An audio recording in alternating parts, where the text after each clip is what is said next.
Hi dear students, let's talk history. So നമ്മൾ ആർക്കിയോളജിയുടെ first module successfully complete ചെയ്തിട്ടുണ്ട്. എല്ലാവരും first module full complete ചെയ്തു, വീഡിയോസൊക്കെ കണ്ടു, ക്ലാസ്സൊക്കെ കേട്ട് ഷോർട്ട് നോട്ടൊക്കെ എഴുതി ഫുൾ പഠിച്ചു കഴിഞ്ഞു എന്ന് ഞാൻ പ്രതീക്ഷിക്കുകയാണ്. ആ ഒരു പ്രതീക്ഷയോടുകൂടെ തന്നെ നമ്മൾ സെക്കൻഡ് മൊഡ്യൂൾ ഇന്ന് സ്റ്റാർട്ട് ചെയ്യുകയാണ്. സെക്കൻഡ് മൊഡ്യൂളും ഇതുപോലെ തന്നെ നേരത്തെ പറഞ്ഞതുപോലെ തന്നെ 3 പാർട്സ് ആയിട്ടാണ് തന്നെ നമ്മൾ പഠിക്കുന്നത്. ഫസ്റ്റ് പാർട്ടാണ് ഇന്ന് നമ്മൾ കേൾക്കാൻ പോകുന്നത്. ആർക്കിയോളജിയുടെ സെക്കൻഡ് മൊഡ്യൂളിലെ ഫസ്റ്റ് പാർട്ടിൽ നമ്മൾ പഠിക്കുന്നത് പ്രിൻസിപ്പിൾസ് ഓഫ് ആർക്കിയോളജി, അതുപോലെ തന്നെ മെത്തേഡ്സ് ഓഫ് ആർക്കിയോളജി, ഈ ടോപ്പിക്കുകളാണ്. അതായത് ആർക്കിയോളജിയിൽ ആർക്കിയോളജിക്കൽ എക്സ്കവേഷൻസ് അല്ലെങ്കിൽ ആർക്കിയോളജിക്കൽ സ്റ്റഡി നടത്തുന്നത് ചില പ്രിൻസിപ്പിളുകളെ ബേസ് ചെയ്തുകൊണ്ടാണ്. ആ പ്രിൻസിപ്പിൾസുകൾ ഏതൊക്കെയാണ്, അതുപോലെ തന്നെ ആ മെത്തേഡുകൾ ഏതൊക്കെയാണ്, ഏതൊക്കെ മെത്തേഡ്സ് ബേസ് ചെയ്തിട്ടാണ് ഇവർ സ്റ്റഡി നടത്തുന്നത് എന്നീ കാര്യങ്ങളാണ് നമ്മൾ ഈ ഒരു മൊഡ്യൂളിൽ ഈ ഒരു പാർട്ടിൽ പഠിക്കാൻ പോകുന്നത്. സോ പ്രിൻസിപ്പിൾസ് ഓഫ് ആർക്കിയോളജിയിൽ ഫസ്റ്റ് പ്രിൻസിപ്പിൾ എന്ന് പറയുന്നത് സ്ട്രാറ്റിഗ്രാഫിയാണ്. സ്ട്രാറ്റിഗ്രാഫി എന്താണ്? സ്ട്രാറ്റിഗ്രാഫി എന്ന് നമുക്ക് നോക്കാം. The principle of stratigraphy states that older layers of soil and debris are buried beneath newer layers. This principle helps archaeologists to reconstruct the chronological sequence of events at a site. ഇത് കേൾക്കുമ്പോൾ എന്തോ വലിയ സാധനമാണെന്ന് വിചാരിക്കും. Simple ആയിട്ടുള്ള കാര്യമാണ്. എന്താണെന്ന് ചോദിച്ചിട്ടുണ്ടെങ്കിൽ, അതായത് സ്ട്രാറ്റിഗ്രാഫി, പ്രിൻസിപ്പിൾസ് ഓഫ് സ്ട്രാറ്റിഗ്രാഫി പറയുന്നത് എന്താണെന്ന് ചോദിച്ചിട്ടുണ്ടെങ്കിൽ, മണ്ണിൻ്റെ അടിയിലേക്ക്, അതായത് ഭൂമിയുടെ അടിയിലേക്ക് പോകുമ്പോൾ, ഇതിലെ ലെയേഴ്സിലേക്ക് പോകുമ്പോൾ അവിടെ എന്താണ്, സോയിലും ഓൾഡർ ലെയേഴ്സ് അല്ലെങ്കിൽ സോയിലിൻ്റെ അല്ലെങ്കിൽ ഭൂമിയുടെ തട്ടുകളായിട്ട്, ലെയേഴ്സ് എന്ന് പറയുമ്പോൾ തട്ടുകളായിട്ട് കിടക്കുകയാണ്. ഭൂമിയുടെ തട്ടുകളായിട്ട് കിടക്കുമ്പോൾ അതിൽ ഓൾഡർ ലെയർ എപ്പോഴും അടിത്തട്ടിലായിരിക്കും ഉണ്ടാവുക. നമുക്കറിയാം, അതായത് ഭൂമി കുഴിച്ചു പോകുമ്പോൾ ആദ്യം ചെന്ന് പെട്ട സാധനങ്ങളൊക്കെ അടിഭാഗത്തായിരിക്കും. മുകളിലേക്ക് വരുംതോറും അതിൻ്റെ പ്രായം കുറഞ്ഞു വരിക. ഏറ്റവും ലേറ്റസ്റ്റ് ആയിട്ടുള്ളതായിരിക്കും ഏറ്റവും അപ്പർ പൊസിഷനിൽ കിടക്കുക. അതുപോലെ എന്താണ്, ഏറ്റവും ഓൾഡർ ലെയർ ആയിരിക്കും ഏറ്റവും അടിത്തട്ടിൽ കിടക്കുക എന്നുള്ളതാണ് ഈ പ്രിൻസിപ്പിൾ ഓഫ് സ്ട്രാറ്റിഗ്രാഫി പറയുന്നത്. സെക്കൻഡ് പ്രിൻസിപ്പിൾ ആണ് പറയുന്നത്. സെക്കൻഡ് പ്രിൻസിപ്പിൾ എന്താണെന്ന് ചോദിച്ചിട്ടുണ്ടെങ്കിൽ ടൈപ്പോളജി എന്നാണ് പറയുക. സെക്കൻഡ് പ്രിൻസിപ്പിൾ ആണ് ടൈപ്പോളജി. ടൈപ്പോളജിയിൽ എന്താണ് പറയുക? The principle of typology is the study of characteristics of ആർട്ടിഫാക്റ്റുകളെ ക്യാരക്ടറിസ്റ്റിക്സിനെ കുറിച്ചാണ് ഇവിടെ പറയുന്നത്. ആർട്ടിഫാക്റ്റുകളുടെ ക്യാരക്ടറിസ്റ്റിക്സ് എന്താണ് അവിടെ പറയുന്നത്? Such as their shape, size, material and decoration. എന്താണ്? ആർട്ടിഫാക്റ്റുകളുടെ ഷേപ്പ് എന്താണ്, അതിൻ്റെ സൈസ്, എന്ത് മെറ്റീരിയൽ ഉപയോഗിച്ചിട്ടാണ് അത് ഉൽപ്പാദിപ്പിച്ചിരിക്കുന്നത്, അതുപോലെ തന്നെ ഡെക്കറേഷൻസ് എങ്ങനെയാണ് ചെയ്തിരിക്കുന്നത്. ബൈ അനലൈസിങ് ദീസ് ക്യാരക്ടറിസ്റ്റിക്സ്, ഈ ക്യാരക്ടറിസ്റ്റിക്സ് ഒക്കെ അനലൈസ് ചെയ്തുകൊണ്ട് ആർക്കിയോളജിസ്റ്റിന് എന്താണ് ഐഡന്റിഫൈ ചെയ്യാൻ സാധിക്കുന്നത്? ഡിഫറെൻറ്റ് ടൈപ്സ് ഓഫ് ആർട്ടിഫാക്റ്റുകളെ ഐഡന്റിഫൈ ചെയ്യുവാനും and reconstruct the cultural and technological developments of past societies.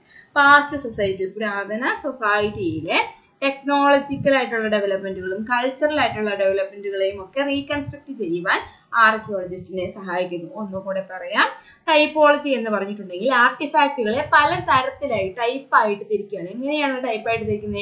അതിൻ്റെ ഷേപ്പിനനുസരിച്ച്, അതിൻ്റെ സൈസിനനുസരിച്ച്, അതല്ലെങ്കിൽ അത് എന്ത് മെറ്റീരിയലിനെ കൊണ്ടാണ് ഉപയോഗിച്ചിരിക്കുന്നത്, നിർമ്മിച്ചിരിക്കുന്നത്, അത് എന്തെല്ലാം ഡെക്കറേഷൻസ് ആണ് അതിലുള്ളത്, ഇതുപോലെയുള്ള ക്യാരക്ടറിസ്റ്റിക്സ് ഒക്കെ ബേസ് ചെയ്തിട്ട് ആർട്ടിഫാക്റ്റുകളെ ഡിഫറെൻറ്റ് ടൈപ്സ് ആയിട്ട് തിരിക്കുന്നു. അങ്ങനെ ഡിഫറെൻറ്റ് ടൈപ്സ് ആയിട്ട് ആർട്ടിഫാക്റ്റുകളെ തിരിച്ചതിന് ശേഷം അതിനെക്കുറിച്ച് അനലൈസ് ചെയ്ത്, അങ്ങനെ ഡിഫറെൻറ്റ് ടൈപ്പായിട്ട് തിരിച്ച് അതിനെ അനലൈസ് ചെയ്ത് പഠിക്കുന്നു. ഇതിനെയാണ് ടൈപ്പോളജി എന്നുകൊണ്ട് ഉദ്ദേശിക്കുന്നത്. നെക്സ്റ്റ് വൺ ആണ്, തേർഡ് പ്രിൻസിപ്പിൾ ആണ് കോണ്ടെക്സ്റ്റ് എന്ന് പറയുന്നത്. കോണ്ടെക്സ്റ്റ് എന്താണെന്ന് നമ്മൾ പഠിച്ചിട്ടുണ്ട്. ഫസ്റ്റ് മൊഡ്യൂളിൽ നമ്മൾ പഠിച്ചതാണ് കോണ്ടെക്സ്റ്റ് എന്താണ്, ആർട്ടിഫാക്ട്സ് എന്താണ്, സൈറ്റ് കോണ്ടെക്സ്റ്റ് എന്താണ്, എക്കോഫാക്ട്സ് എന്താണെന്നുള്ള കാര്യങ്ങളൊക്കെ നമ്മൾ ഫസ്റ്റ് മൊഡ്യൂളിൽ പഠിച്ചതാണ്. പഠിക്കാത്തവർ ഫസ്റ്റ് മൊഡ്യൂളിന്റെ വീഡിയോ കണ്ടതിന് ശേഷം വേണം സെക്കൻഡ് മൊഡ്യൂളിന്റെ ക്ലാസ് കേൾക്കുവാൻ. ഓക്കെ, സോ കോണ്ടെക്സ്റ്റ് എന്താണെന്ന് ചോദിച്ചിട്ടുണ്ടെങ്കിൽ, the principle of context States that artifacts and other materials remains must be considered within their original context in order to understand their meaning and significance. അതായത് ആർട്ടിഫാക്റ്റുകളും നമുക്ക് ലഭിക്കുന്ന material റിമെയിൻസും ഒക്കെ ഉണ്ട്. അതായത് ഒരു സൈറ്റിൽ നമ്മൾ എക്സ്കവേഷന് വേണ്ടി അല്ലെങ്കിൽ ആ സൈറ്റിനെ കുറിച്ച് സ്റ്റഡി നടത്താൻ വേണ്ടി ചെല്ലുമ്പോൾ നമുക്ക് അവിടെ നിന്ന് കിട്ടുന്ന ഒരുപാട് സാധന സാമഗ്രികളുണ്ട്.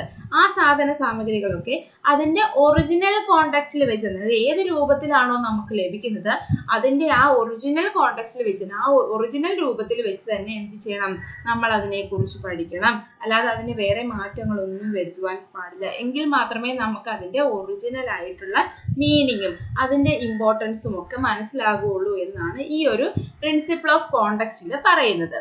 This includes the physical location of the artifact, its association with other artifacts, and the cultural and historical context in which it was created and used. അതായത് ഇങ്ങനെ അതിൻ്റെ ഒറിജിനൽ കോണ്ടെക്സ്റ്റിൽ വെച്ച് പഠിക്കുകയാണെങ്കിൽ മാത്രമേ, ആ ഒറിജിനൽ കോണ്ടെക്സ്റ്റ് എന്ന് ഉദ്ദേശിക്കുന്നത് അതിൻ്റെ രൂപം മാത്രമല്ല, അത് ഏത് ലൊക്കേഷനിൽ നിന്ന് ആ ആർട്ടിഫാക്റ്റ് ലഭിച്ചു ആ ലൊക്കേഷനും, അതുപോലെ തന്നെ ആ ആർട്ടിഫാക്റ്റ് ഏത് കോണ്ടെക്സ്റ്റിലാണ്, അതായത് അപ്പം നമ്മൾ ഇവിടെ ഏത് ലൊക്കേഷനിലാണോ കിട്ടിയതെന്ന് നമ്മൾ പഠിക്കുന്നു. അപ്പോൾ നമുക്ക് അതിൻ്റെ ഹിസ്റ്റോറിക്കൽ കോണ്ടെക്സ്റ്റ് കൂടി മനസ്സിലാക്കുവാൻ സാധിക്കുന്നു. അത് എന്ത് ആവശ്യത്തിന് വേണ്ടിയിട്ടാണ് അത് ക്രിയേറ്റ് ചെയ്യപ്പെട്ടത് അല്ലെങ്കിൽ നിർമ്മിക്കപ്പെട്ടത് എന്നീ കാര്യങ്ങളും കൂടെ മനസ്സിലാകുന്നു. ഇതാണ് പ്രിൻസിപ്പിൾ ഓഫ് കോണ്ടെക്സ്റ്റ് എന്നുകൊണ്ട് ഉദ്ദേശിക്കുന്നത്. Association, principle of association. The principle of association states that artifacts found together are likely to be contemporary and related to each other. എന്താണ് ഇവിടെ പറയുന്നത്? The principle of association states that artifacts found together are likely to be contemporary and related to each other. അതായത് ആർട്ടിഫാക്റ്റുകൾ ഒരേ സ്ഥലത്ത് നിന്ന് കണ്ടെത്തുന്നത് അല്ലെങ്കിൽ ഒരുമിച്ച് കണ്ടെത്തുന്നത് അതെന്തായിരിക്കും, അത് ഈച്ച് അതർ, രണ്ടും തമ്മിൽ അല്ലെങ്കിൽ ഒരേപോലെ ഒരേ സമയത്ത് ഉപയോഗിച്ചവയായിരിക്കാം, അല്ലെങ്കിൽ അത് തമ്മിൽ എന്തെങ്കിലും ഒരു കണക്ഷൻ ഉണ്ടാവും, അത് തമ്മിൽ റിലേഷൻ ഉണ്ടാവാം, അത് റിലേറ്റ് ചെയ്തിട്ടുള്ള ആർട്ടിഫാക്റ്റുകളായിരിക്കാം. This principle helps archaeologist to reconstruct the activities and behaviors of past societies. ഈ ഒരു പ്രിൻസിപ്പിളിലൂടെ ആർക്കിയോളജിസ്റ്റിനെ എന്ത് സഹായിക്കുന്നുണ്ട്? To reconstruct the activities and behaviors of past societies. Past സൊസൈറ്റീസിൻ്റെ ബിഹേവിയേഴ്സും അവരുടെ ആക്ടിവിറ്റീസും ഒക്കെ മനസ്സിലാകുവാൻ ആർക്കിയോളജിസ്റ്റിന് ഈ പ്രിൻസിപ്പിൾ ഓഫ് അസോസിയേഷൻ ഹെൽപ്പ് ചെയ്യുന്നുണ്ട്. ഞാൻ ഒന്നുകൂടെ പറയാം. പ്രിൻസിപ്പിൾ ഓഫ് അസോസിയേഷൻ എന്ന് പറയുന്നത് എന്താണ്? ആർട്ടിഫാക്റ്റുകൾ ഒരേ സ്ഥലത്ത് നിന്ന്, ഒരേ ലൊക്കേഷനിൽ നിന്ന് കിട്ടുന്ന അല്ലെങ്കിൽ ഒരുമിച്ച് കിടക്കുന്ന ആർട്ടിഫാക്റ്റുകൾ ലഭിക്കുകയാണെങ്കിൽ ഈ ഒരു പ്രിൻസിപ്പിൾ ഓഫ് അസോസിയേഷൻ പറയുകയാണ്, it states that these artifacts will be related to each other. ഇത് ആ ഒരു ആർട്ടിഫാക്റ്റുകൾ തമ്മിൽ റിലേഷൻ ഉള്ളവയായിരിക്കാം, അല്ലെങ്കിൽ അതിന് തമ്മിൽ എന്തെങ്കിലും ഒരു ബന്ധം ഉണ്ടാകും. ആ ഒരു ബന്ധം കണ്ടെത്തിയാൽ നമുക്ക് ആർക്കിയോളജിസ്റ്റുകൾ എന്താണ്, ആ ഒരു കാലഘട്ടത്തിലെ സൊസൈറ്റിയിലെ ബിഹേവിയർ എന്തായിരുന്നു, പാസ്റ്റ് ബിഹേവിയർ എന്തായിരുന്നു, അവരുടെ ആക്ടിവിറ്റികളൊക്കെ എന്തായിരുന്നു എന്നുള്ളത് ഈ പ്രിൻസിപ്പിളിലൂടെ മനസ്സിലാക്കാൻ സാധിക്കുമെന്നാണ് പറയുന്നത്. നെക്സ്റ്റ് പ്രിൻസിപ്പിളാണ് പ്രൂവനൻസ്. പ്രൂവനൻസ് എന്ന് പറഞ്ഞിട്ടുണ്ടെങ്കിൽ the principle of provenance states that the origin and history of an artifact are crucial to understanding its meaning and significance. അതായത് ഒരു ആർട്ടിഫാക്റ്റിന്റെ ഒറിജിനും അതിൻ്റെ ഹിസ്റ്ററിയും മനസ്സിലാക്കുക എന്നുള്ളത് അതിൻ്റെ മീനിങ്ങും ഇമ്പോർട്ടൻസും മനസ്സിലാക്കുന്നതിന് അത്രയും ഇമ്പോർട്ടൻ്റ് ആണ്. ഒറിജിനും ഹിസ്റ്ററിയും മനസ്സിലാക്കിയാൽ മാത്രമേ നമുക്ക് ആ ഒരു ആർട്ടിഫാക്റ്റിന്റെ മീനിങ്ങും ആ ആർട്ടിഫാക്റ്റിന്റെ അർത്ഥം എന്താണ്, അതിന്റെ ഇമ്പോർട്ടൻസ് എന്താണ് എന്നുള്ള കാര്യം നമുക്ക് മനസ്സിലാകുകയുള്ളൂ. This includes the site where the artifacts was found, the circumstances was its discovery and any subsequent treatments or alternations. അതായത് ആ ഒരു സിഗ്നിഫിക്കൻസ്, അതായത് അതിൻ്റെ ഹിസ്റ്ററിയിൽ എന്തൊക്കെ ഉൾപ്പെടുത്തുന്നത്, എവിടെ നിന്നാണ് ആ ആർട്ടിഫാക്റ്റ്, ആ സൈറ്റിന്റെ ഏത് ഭാഗത്തു നിന്നാണ് നമുക്ക് ആ ആർട്ടിഫാക്റ്റ് ലഭിച്ചത്, അതുപോലെ തന്നെ ഏത് സർക്കംസ്റ്റാൻസിലാണ് നമ്മൾ അത് ഡിസ്കവറി ചെയ്തെടുത്തത്, അതുപോലെ തന്നെ അതിനെന്തെങ്കിലും സബ്സിക്വന്റ് ട്രീറ്റ്മെന്റുകൾ അല്ലെങ്കിൽ ആൾട്ടറേഷൻസ് ഒക്കെ വരുത്തിയിട്ടുണ്ടോ എന്നുള്ള കാര്യങ്ങളൊക്കെ നമ്മൾ പ്രൂവ് ചെയ്യേണ്ടതുണ്ട് എന്നാണ് ദ പ്രിൻസിപ്പിൾ ഓഫ് പ്രൂവൻസിൽ പറയുന്നത്. നെക്സ്റ്റ് പ്രിൻസിപ്പിൾ ആണ് conservation. The principle of conservation states that archaeological sites and artifacts must be preserved and protected for future generation. നമ്മൾ ആർക്കിയോളജിയുടെ സ്റ്റാർട്ട് മുതൽ പറഞ്ഞു വരുന്നതാണ് കൺസർവേഷൻ എന്ന് പറയുന്നത്. പ്രിൻസിപ്പിൾ ഓഫ് കൺസർവേഷനിലൂടെ പറയുന്നത് എന്താണ്? ആർക്കിയോളജിക്കൽ സൈറ്റുകളും അവിടെ നിന്ന് ലഭിക്കുന്ന ആർട്ടിഫാക്റ്റുകളും എന്താ ചെയ്യണം? അതെല്ലാം സംരക്ഷിക്കപ്പെടുകയും സൂക്ഷിക്കുകയും നെക്സ്റ്റ് ജനറേഷന് കൂടി ഉപയോഗപ്രദമാകുന്ന രീതിയിൽ സൂക്ഷിച്ചു വെക്കുകയും ചെയ്യണമെന്നാണ് ഈ പ്രിൻസിപ്പിൾ ഓഫ് കൺസർവേഷനിൽ പറയുന്നത്. This includes the use of non-invasive excavation techniques, the stabilization and conservation of artifacts, and the creation of accurate records and documentation. ഇതിൽ എന്തൊക്കെ ഉൾപ്പെടുന്നു? അതായത് ഫ്യൂച്ചർ ജനറേഷന് വേണ്ടിയിട്ട് ഉപയോഗിക്കുവാൻ വേണ്ടി അല്ലെങ്കിൽ സൂക്ഷിച്ചു വെക്കുവാൻ വേണ്ടി എന്തെല്ലാം നമുക്ക് ചെയ്യാൻ സാധിക്കും? നോൺ ഇൻവസീവ് എക്സ്കവേഷൻ ടെക്നിക്സ്, അതായത് എന്താ ഈ ആർട്ടിഫാക്റ്റുകൾക്കൊന്നും ഡാമേജ് വരുത്താത്ത രീതിയിലുള്ള എക്സ്കവേഷൻ ടെക്നിക്കുകളൊക്കെ നമ്മൾ യൂസ് ചെയ്യണം. അതുപോലെ തന്നെ സ്റ്റെബിലൈസേഷൻ ടെക്നിക്കുകളും കൺസർവേഷനും ആർട്ടിഫാക്റ്റുകളെ കൺസർവ് ചെയ്യുവാനും ഒക്കെ നമ്മൾ ശ്രമിക്കണം.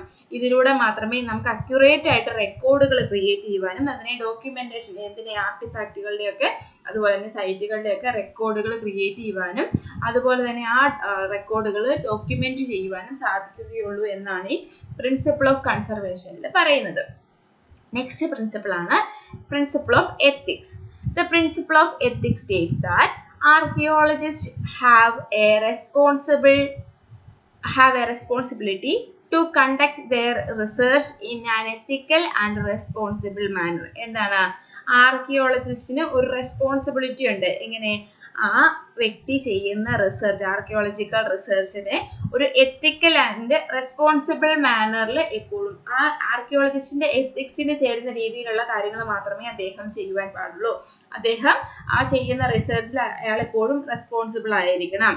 This includes respecting the cultural heritage and the rights of indigenous peoples. അദ്ദേഹം റിസർച്ച് ചെയ്യുന്ന സമയത്ത് അവിടെ ഉള്ള കൾച്ചറൽ ഹെറിറ്റേജിനെയും സാംസ്കാരികപരമായ പാരമ്പര്യത്തെയും അവരുടെ റൈറ്റുകളെ, അത് ഇൻഡിജീനിയസ് പീപ്പിൾ ആ ഒരു ഭാഗത്ത് ആ സൈറ്റുമായിട്ട് ബന്ധപ്പെട്ടിട്ടുള്ള ഭാഗത്ത് ജീവിക്കുന്ന മനുഷ്യന്മാരുടെ റൈറ്റുകളെയും ഒക്കെ ആര് റെസ്പെക്ട് ചെയ്യണം? നമ്മുടെ ഈ ഒരു റിസർച്ചർ അല്ലെങ്കിൽ ആർക്കിയോളജിസ്റ്റ് എപ്പോഴും റെസ്പെക്ട് ചെയ്തിരിക്കണം. അതുപോലെ തന്നെ avoiding the looting and destruction of archaeological sites and ensuring that there research is conducted with integrity and transparency. അതായത് നമ്മുടെ റിസർച്ച് ചെയ്യുന്ന സമയത്ത് അവിടെ നിന്ന് കിട്ടുന്ന സാധനങ്ങളൊന്നും ചാമ്പിക്കൊണ്ട് പോകരുതെന്ന് സാരം. അതായത് അവിടെ നിന്നൊന്നും അടിച്ചു മാറ്റി കൊണ്ടുപോകരുത്. ആർക്കിയോളജിസ്റ്റ് റിസർച്ച് നടത്തിയാൽ അതുപോലെ കൃത്യമായിട്ട് കിട്ടുന്ന വിവരങ്ങൾ ശേഖരിച്ചിട്ട് പോരുക, അല്ലാതെ കിട്ടുന്ന സാധനങ്ങളൊക്കെ പോക്കറ്റിലാക്കി പോരരുതെന്നാണ് ഇവിടെ പറയുന്നത്. ഓക്കെ, ഇതോടെ നമ്മുടെ പ്രിൻസിപ്പിൾസ് ഓഫ് ആർക്കിയോളജി കഴിഞ്ഞു. നമ്മൾ ഏതൊക്കെ പ്രിൻസിപ്പിൾസ് പഠിച്ചിട്ടുണ്ടെന്ന് ഓർക്കുന്നുണ്ടാവുമല്ലോ അല്ലേ? നെക്സ്റ്റ് ആണ് നമുക്ക് പഠിക്കാനുള്ളത് മെത്തേഡ്സ് ഓഫ് ആർക്കിയോളജി. ആർക്കിയോളജിയിൽ പ്രധാനമായിട്ടും യൂസ് ചെയ്യുന്ന മെത്തേഡ്സ് ഏതൊക്കെയാണെന്നാണ് പറയുന്നത്.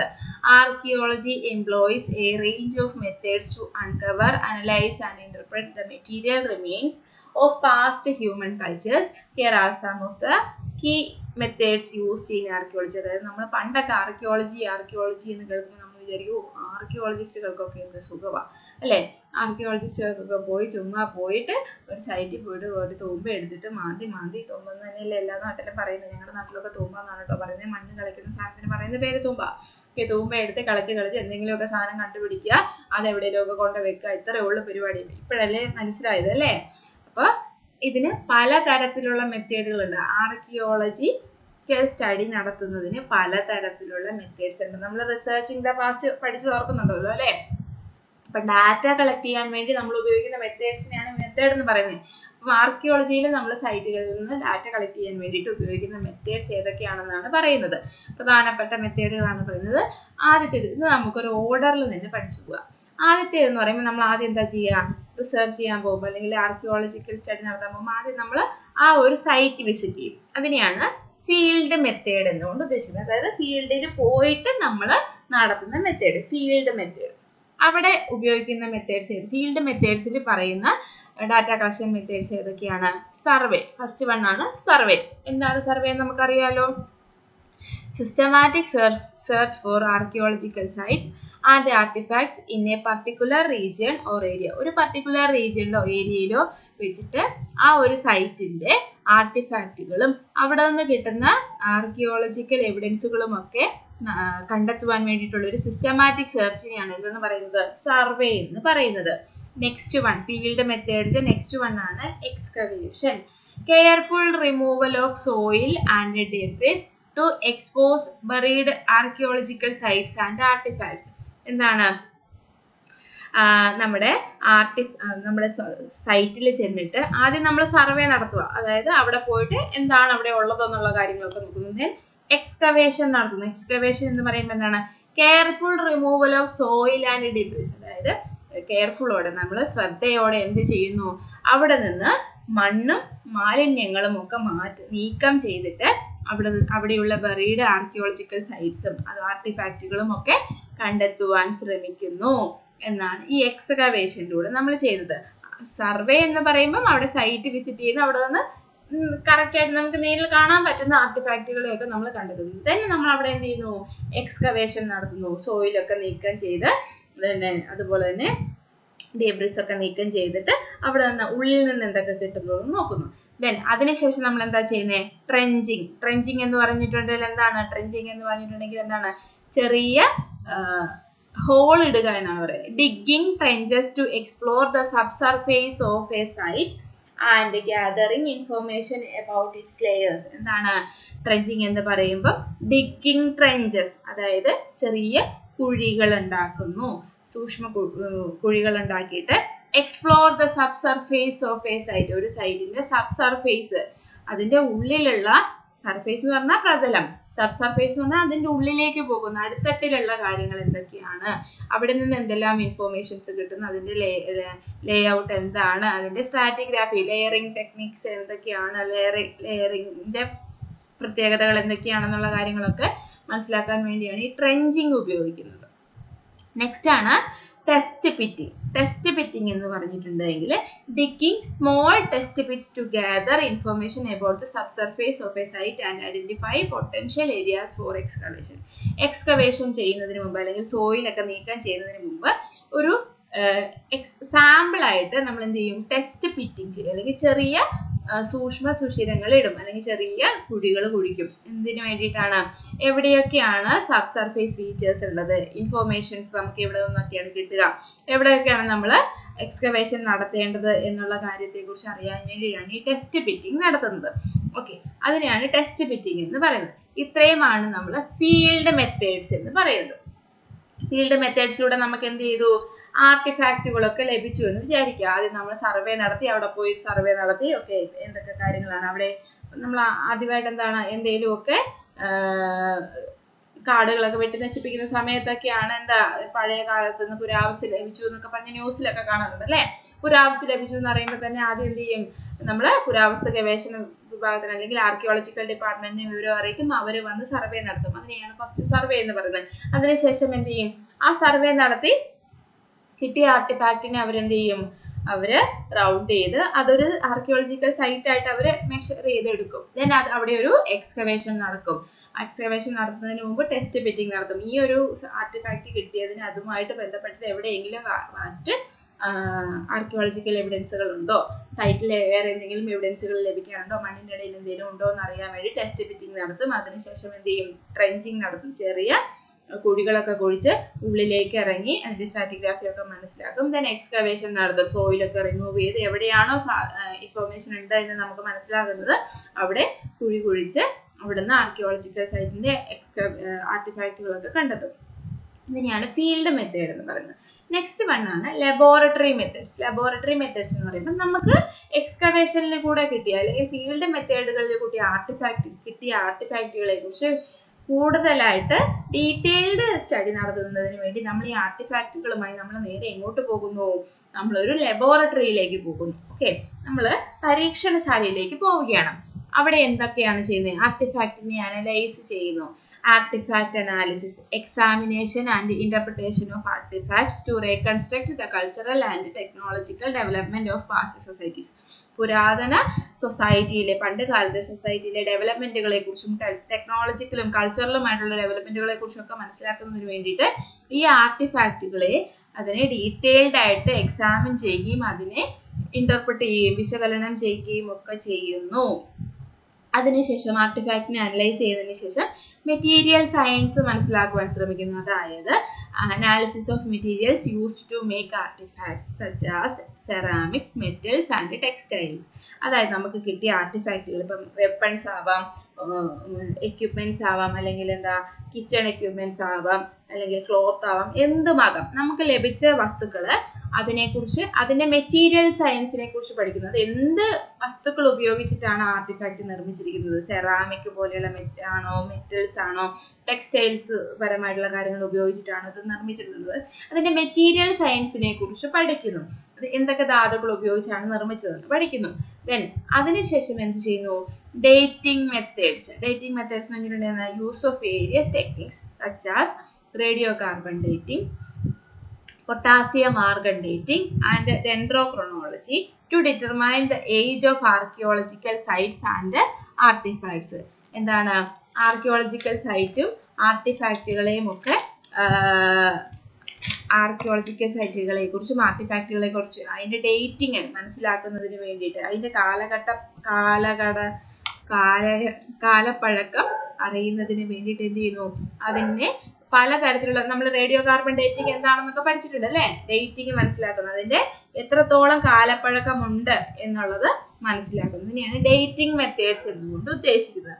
ആദ്യം ഡേറ്റുകൾ തിരിച്ചറിയുന്നത്, അല്ലെങ്കിൽ എത്ര കാലം പഴക്കമുണ്ട്, ഏത് വർഷത്തിലാണ് ഇത് നിർമ്മിക്കപ്പെട്ടതെന്ന് ഈ കാര്യങ്ങളൊക്കെ നമ്മൾ മനസ്സിലാക്കുന്നു. അതിനുശേഷം ബയോ ആർക്കിയോളജി എന്ന് പറയുമ്പോൾ analysis of human and animal remains to reconstruct the lives and cultures of past societies. എന്താണ് ബയോ ആർക്കിയോളജി എന്ന് പറയുമ്പോൾ? എന്താണ്? Analysis of human and animal remains, മനുഷ്യന്റെയും അതുപോലെ തന്നെ മൃഗങ്ങളുടെയും റിമെയിൻസ്, ശരീര അവശിഷ്ടങ്ങളെയൊക്കെ എടുത്തിട്ട് അതിനെക്കുറിച്ച് പഠിക്കുന്നതിനാണ്. അവരുടെ ജീവിത രീതികൾ എങ്ങനെയുള്ളതായിരുന്നു, പാസ്റ്റ് സൊസൈറ്റീസ് എങ്ങനെയുള്ളതായിരുന്നു എന്നൊക്കെ മനസ്സിലാക്കുവാൻ വേണ്ടി ഹ്യൂമൻ ബോഡി റിമെയിൻസും അതുപോലെ തന്നെ ആനിമൽ ബോഡി റിമെയിൻസും ഒക്കെ എടുത്ത് പഠിക്കുന്നത്. ഇതാണ് ലബോറട്ടറി മെത്തേഡ്സ്. അതായത് നമുക്ക് കിട്ടുന്ന ആർട്ടിഫാക്റ്റുകളെയൊക്കെ ഒരു ലബോറട്ടറിയിൽ കൊണ്ടുപോയിട്ട് എന്തൊക്കെയാണ് നമ്മൾ പഠിക്കുന്നതെന്നാണ് ഇവിടെ പറയുന്നത്. അടുത്തതാണ് അനലിറ്റിക്കൽ മെത്തേഡ് എന്ന് പറയുന്നത്. അനലിറ്റിക്കൽ മെത്തേഡ് എന്ന് പറയുമ്പോൾ സ്റ്റാറ്റിസ്റ്റിക്കൽ അനാലിസിസ് ഉണ്ട്, സ്പേഷ്യൽ അനാലിസിസ് ഉണ്ട്, ഐക്കോണോഗ്രാഫിക് അനാലിസിസ് ഉണ്ട്, എത്നോഗ്രാഫിക് അനാലിസിസും ഉണ്ട്. ഓക്കെ, അപ്പം അതിൽ സ്റ്റാറ്റിസ്റ്റിക്കൽ അനാലിസിസ് എന്ന് പറയുമ്പോൾ use of statistical methods to analyse and interpret archaeological data. Archaeological ഡാറ്റയെ ഇന്റർപ്രറ്റ് ചെയ്യുവാനും അനലൈസ് ചെയ്യാനും വേണ്ടി സ്റ്റാറ്റിസ്റ്റിക്കൽ മെത്തേഡ്സ് യൂസ് ചെയ്യുന്നു. സിമ്പിൾ ആണ്. ദെൻ സെക്കൻഡ് വൺ എന്ന് പറഞ്ഞിട്ടുണ്ടെങ്കിൽ സ്പേഷ്യൽ അനാലിസിസ് എന്ന് പറഞ്ഞിട്ടുണ്ടെങ്കിൽ use of geographic information system, GIS full form ഒക്കെ ചിലപ്പോൾ ചോദിച്ചേക്കാം കേട്ടോ. Use of geographic information systems and other spatial analysis techniques to study the distribution and relationships of archaeological sites and artifacts. ആ സൈറ്റിനെ കുറിച്ചുള്ള informations, അതിന്റെ geographical ആയിട്ടുള്ള features മനസ്സിലാക്കുന്നതിന് വേണ്ടിയിട്ട് നടത്തുന്ന അനലിറ്റിക്കൽ മെത്തേഡാണ് സ്പേഷ്യൽ അനാലിസിസ്. ആ ഒരു സൈറ്റിന്റെ ലൊക്കേഷനെ കുറിച്ച് പഠിക്കുന്നു, അതിന്റെ ജിയോഗ്രഫിക്കൽ ഫീച്ചേഴ്സ് മനസ്സിലാക്കുന്നതിന് വേണ്ടിയിട്ട്. ഓക്കെ, നെക്സ്റ്റ് തേർഡ് വൺ ആണ് ഐക്കോണോഗ്രാഫിക് അനാലിസിസ് എന്ന് പറഞ്ഞിട്ടുണ്ടെങ്കിൽ എന്താണ്? Study of the images and symbols used in past cultures to reconstruct their beliefs and values. എന്താണ്? ആ ഒരു കാലഘട്ടത്തിൽ ഉണ്ടായിട്ടുള്ള ഇമേജുകൾ, സിംബൽസ്.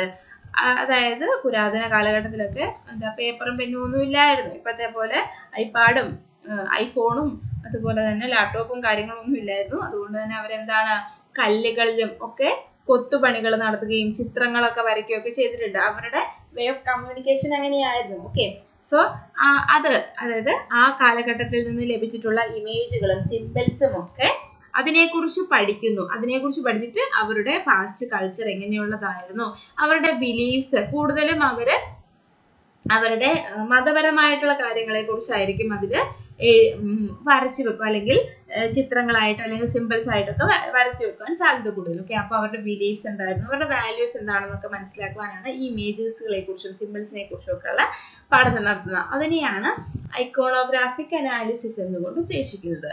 ഫോർത്ത് പോയിന്റ് ആണ് എത്നോഗ്രാഫിക് അനാലിസിസ്. എത്നോഗ്രാഫിക് അനാലിസിസ് എന്ന് പറയുമ്പോൾ എന്താണ്? Study of the cultural practices and behaviors of living societies to gain insight into the lives of past societies. എന്താണ്? അവരുടെ കൾച്ചറൽ പ്രാക്ടീസസും ബിഹേവിയേഴ്സും ലിവിങ് സൊസൈറ്റീസിന്റെ ബിഹേവിയേഴ്സും ഒക്കെ മനസ്സിലാക്കുന്നതിന് വേണ്ടിയിട്ടാണ്. പാസ്റ്റ് സൊസൈറ്റിന്റെ ലിവിങ് കണ്ടീഷനെ കുറിച്ചുള്ള ഒരു ഇൻസൈറ്റ് ലഭിക്കുന്നതിന് വേണ്ടിയിട്ടാണ് എത്നോഗ്രാഫിക് അനാലിസിസ് എന്ന് പറയുന്നത്. ഇത്രയാണ് അനലിറ്റിക്കൽ മെത്തേഡ് എന്ന് പറയുന്നത്. അപ്പൊ ഫസ്റ്റത്തേത് ഫീൽഡ് സ്റ്റഡി ആയിരുന്നു. ഫീൽഡ് സ്റ്റഡിയിൽ നിന്ന് നമ്മൾ നേരെ എങ്ങോട്ടാണ് വന്നത്? ഫീൽഡ് സ്റ്റഡിയിൽ നിന്ന് നമ്മൾ നേരെ എന്താ വന്നത്? അവിടുന്ന് നേരെ പോകുന്നത് ലബോറട്ടറിയിലേക്കാണ് അല്ലെ. ഫീൽഡിൽ നിന്ന് നേരെ ലബോറട്ടറിയിലേക്ക് ആർട്ടിഫാക്റ്റുകൾ കൊണ്ടുവന്നു. ആ ലബോറട്ടറിയിൽ നിന്ന് കിട്ടിയ വിവരങ്ങൾ എന്ത് ചെയ്തു? നമ്മൾ അനലൈസ് ചെയ്യാൻ തുടങ്ങി. Analytical method. അനലിറ്റിക്കൽ മെത്തേഡിൽ അതിന്ന് പിന്നെന്താണ്? കമ്പ്യൂട്ടേഷൻ മെത്തേഡിലേക്ക് വന്നു. Computational methods. കമ്പ്യൂട്ടേഷണൽ മെത്തേഡ് എന്ന് പറയുമ്പോൾ നമുക്ക് കിട്ടിയ അനലിറ്റിക്കൽ മെത്തേഡിൽ നിന്ന് നമുക്ക് കിട്ടിയിട്ടുള്ള വിവരങ്ങൾ എന്ത് ചെയ്യുന്നു പോവാണ്? നമ്മൾ കമ്പ്യൂട്ടർ സോഫ്റ്റ്വെയറിലേക്ക് മാറ്റുവാൻ പോവാം, കമ്പ്യൂട്ട് ചെയ്യാൻ പോവാണ്.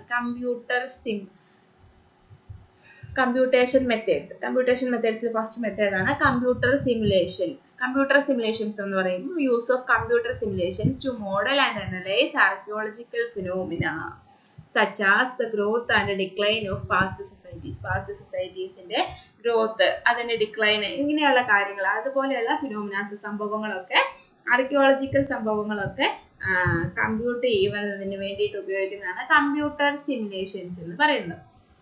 സെക്കൻഡ് മെത്തേഡാണ് മെഷീൻ ലേണിംഗ്. മെഷീൻ ലേണിംഗ് എന്ന് പറഞ്ഞിട്ടുണ്ടെങ്കിൽ എന്താണ്? Use of machine learning algorithms to analyse and interpret larger data sets of archaeological informations. അതായത് ആർക്കിയോളജിക്കൽ ഇൻഫോർമേഷൻസിന്റെ ലാർജർ ഡാറ്റാ സെറ്റ്സിൽ നിന്നും ചെറിയ ഇൻഫോർമേഷൻസ്, ആൽഗോരിതംസ് മനസ്സിലാക്കുന്നതിന് വേണ്ടി ഉപയോഗിക്കുന്നതാണ് മെഷീൻ ലേണിംഗ് എന്ന് പറയുന്നത്. ഓക്കെ, നെക്സ്റ്റ് വൺ ആണ് ജിയോഫിസിക്കൽ സർവേ. ജിയോഫിസിക്കൽ സർവേ എന്ന് പറഞ്ഞിട്ടുണ്ടെങ്കിൽ എന്താണ്? Use of geophysical techniques such as ground penetrating radar and electrical resistivity tomography to study the subsurface of archaeological sites. എന്താണ്? ആർക്കിയോളജിക്കൽ സൈറ്റ്സിൽ സബ്സർഫേസ് ഫീച്ചേഴ്സ് മനസ്സിലാക്കുന്നതിന് വേണ്ടിയിട്ടൊക്കെ ഉപയോഗിക്കുന്നതാണ് എന്താ? ജിയോഫിസിക്കൽ ടെക്നിക്കുകൾ. അതായത് ഗ്രൗണ്ട് പെനട്രേറ്റിംഗ് റേഡർ ഉപയോഗിച്ചിട്ടുണ്ടാണ് മണ്ണിനടിയിൽ ഒളിച്ചു കിടക്കുന്ന അല്ലെങ്കിൽ കാണാതെ കിടക്കുന്ന ആർട്ടിഫാക്റ്റുകളെയൊക്കെ തിരിച്ചറിയുകയാണ്. അതാണ് ജിയോഫിസിക്കൽ സർവേ എന്നുകൊണ്ട് ഉദ്ദേശിക്കുന്നത്. ഫോർത്ത് കമ്പ്യൂട്ടേഷണൽ മെത്തേഡാണ് വെർച്വൽ റിയാലിറ്റി എന്ന് പറഞ്ഞിട്ടുണ്ടെങ്കിൽ എന്താണ്? Use of virtual reality technology to recreate and visualise past cultures and environments. Virtual റിയാലിറ്റിയുടെ എക്സാമ്പിൾ ആണ് ഡ്രോൺസ് ഒക്കെ ഉപയോഗിച്ച് അല്ലെങ്കിൽ ക്യാമറാസ് ഒക്കെ ഉപയോഗിച്ച് സൈറ്റുകളുടെ വീഡിയോ റെക്കോർഡ് ചെയ്യുക എന്നൊക്കെ പറയാം. അതായത് അവരുടെ കൾച്ചറൽ എൻവയോൺമെന്റുകളെയൊക്കെ വിഷ്വലൈസ് ചെയ്ത് എടുക്കുന്നു എന്നാണ് ഉദ്ദേശിക്കുന്നത് വെർച്വൽ റിയാലിറ്റി. പിന്നെ വരുന്നത് അതർ മെത്തേഡ്സ്. ഇതല്ലാതെ വരുന്ന അതർ മെത്തേഡ്സ് ഏതൊക്കെയാണെന്നാണ് പറയുന്നത്. Experimental archaeology. എന്താണ്? Reconstruction of past technologies and cultural practices through experimental archaeology. Experiments ഒക്കെ ചെയ്തുകൊണ്ട് ആർക്കിയോളജിക്കൽ എവിഡൻസുകൾ സ്വീകരിക്കുന്നു. അതിനെയാണ് എക്സ്പെരിമെന്റൽ ആർക്കിയോളജി എന്ന് പറയുന്നത്. എത്നോ ആർക്കിയോളജി എന്ന് പറഞ്ഞിട്ടുണ്ടെങ്കിൽ study of the cultural practices of behaviours of living societies to gain insights into the lifes of past societies. എന്താണ്? അവരുടെ കൾച്ചറൽ പ്രാക്ടീസുകളെ കുറിച്ചും ബിഹേവിയേഴ്സിനെ കുറിച്ചൊക്കെ പഠിക്കുന്നത് നമ്മൾ നേരത്തെ പറഞ്ഞ കാര്യം തന്നെയാണ്. ഹിസ്റ്റോറിക്കൽ ആർക്കിയോളജി എന്താണ്? മെറ്റീരിയൽ റിമൈൻസിനെ കുറിച്ച് പഠിച്ചിട്ട് അവരുടെ ഹിസ്റ്റോറിക്കൽ റെക്കോർഡിന് ഡോക്യുമെന്റേഷൻ ചെയ്യുന്നു. ദെൻ അണ്ടർ വാട്ടർ ആർക്കിയോളജി, അതായത് അതായത് മണ്ണിനടിയിൽ കിടക്കുന്നത് പോലെ തന്നെ വെള്ളത്തിനടിയിലും അല്ലെങ്കിൽ കടലിനടിയിലും എന്തുണ്ട്? അതിൻ്റെ അടിയിലും മെറ്റീരിയൽ റിമൈൻസുകൾ, പുരാതന കാലഘട്ടത്തിലെ മെറ്റീരിയൽ റിമൈൻസ് ഒക്കെ വാട്ടറിൽ അല്ലെങ്കിൽ വെള്ളത്തിനടിയിൽ ഉറങ്ങിക്കിടപ്പുണ്ട്. അവിടെ നിന്നുള്ള സാധനങ്ങൾ എടുത്ത് പഠിക്കുന്നതിനെയാണ് അണ്ടർ വാട്ടർ ആർക്കിയോളജി എന്നുകൊണ്ട് ഉദ്ദേശിക്കുന്നത്. ഓക്കെ, ഇത്രയാണ് നമുക്ക് പ്രധാനമായിട്ടും പഠിക്കുവാനുള്ള പ്രിൻസിപ്പിൾസ് ആൻഡ് മെത്തേഡ്സ്. ഇനി ഇതിൽ നിന്ന് നമുക്ക് ഏറ്റവും ഇമ്പോർട്ടൻ്റ് ആയിട്ടുള്ള 2 മെത്തേഡുകൾ പഠിക്കാനുണ്ട്. അവയാണ് നമ്മുടെ ഏറ്റവും പ്രധാനപ്പെട്ട 2 മെത്തേഡുകളാണ് എക്സ്പ്ലോറേഷൻ മെത്തേഡ്സും അതുപോലെ തന്നെ എക്സ്കവേഷൻ മെത്തേഡ്സും. അത് വളരെ ഇമ്പോർട്ടൻ്റ് ആണ്. ഇതിനകത്ത് ചെറുതായിട്ട് പറഞ്ഞിട്ടുണ്ട്, അതിനെ നമ്മൾ ഡീറ്റെയിൽഡ് ആയിട്ട് നെക്സ്റ്റ് ക്ലാസ്സിൽ പഠിക്കും. അത് എല്ലാവരും ശ്രദ്ധിച്ച് കേട്ട് പഠിക്കണം. കാരണം എക്സാമിന് ഈ റിപ്പീറ്റഡ് ആയിട്ട് ക്വസ്റ്റ്യൻസ്, എസ്എ ക്വസ്റ്റ്യൻസ് അടക്കം വന്നിട്ടുള്ള ടോപ്പിക്കാണ് നമ്മുടെ എക്സ്കവേഷൻ മെത്തേഡ്സും എക്സ്പ്ലോറേഷൻ മെത്തേഡ്സും. ഇതിൽ വന്നിട്ടുള്ള നമ്മുടെ പ്രിൻസിപ്പിൾസ്, ആർക്കിയോളജിയുടെ പ്രിൻസിപ്പിൾസും റിപ്പീറ്റഡ് ക്വസ്റ്റ്യൻസ് ആണ്. അത് നിങ്ങൾ ശ്രദ്ധയോടെ പഠിക്കണം. എല്ലാവർക്കും ഇന്നത്തെ ടോപ്പിക്കുകളൊക്കെ ക്ലിയർ ആയിട്ടുണ്ട് എന്ന് പ്രതീക്ഷിക്കുന്നു. എന്തെങ്കിലും ഡൗട്ടുകൾ ഉണ്ടെങ്കിൽ നിങ്ങൾ കമൻറ്റ് സെക്ഷനിൽ വന്ന് ചോദിക്കുക. ഞാൻ അതിനുള്ള ആൻസേഴ്സ് നെക്സ്റ്റ് വീഡിയോയിൽ പറഞ്ഞു തരുന്നതായിരിക്കും. നിങ്ങൾക്ക് ക്ലാസ്സുമായിട്ട് ബന്ധപ്പെട്ടിട്ടുള്ള എന്തെങ്കിലും ഇൻഫോർമേഷൻസ് വേണമെങ്കിൽ നിങ്ങൾ കമൻറ്റ് സെക്ഷനിൽ പറയുക. ഓക്കെ, സോ ക്ലാസ് എങ്ങനെ ഉണ്ടായിരുന്നു എന്നുള്ളത് പറയാൻ മറക്കരുത്. ഓക്കെ, സോ എല്ലാവർക്കും നെക്സ്റ്റ് വീഡിയോസ് കിട്ടുന്നതിന് വേണ്ടിയിട്ട് നിങ്ങൾ നമ്മുടെ ചാനൽ ലെറ്റ്സ് ടോക്ക് ഹിസ്റ്ററി എന്ന് പറയുന്ന നമ്മുടെ യൂട്യൂബ് ചാനൽ സബ്സ്ക്രൈബ് ചെയ്യുക. ക്ലാസ്സിനെ കുറിച്ചുള്ള അഭിപ്രായം നിങ്ങൾ പറയേണ്ടതാണ്. Okay, thank you.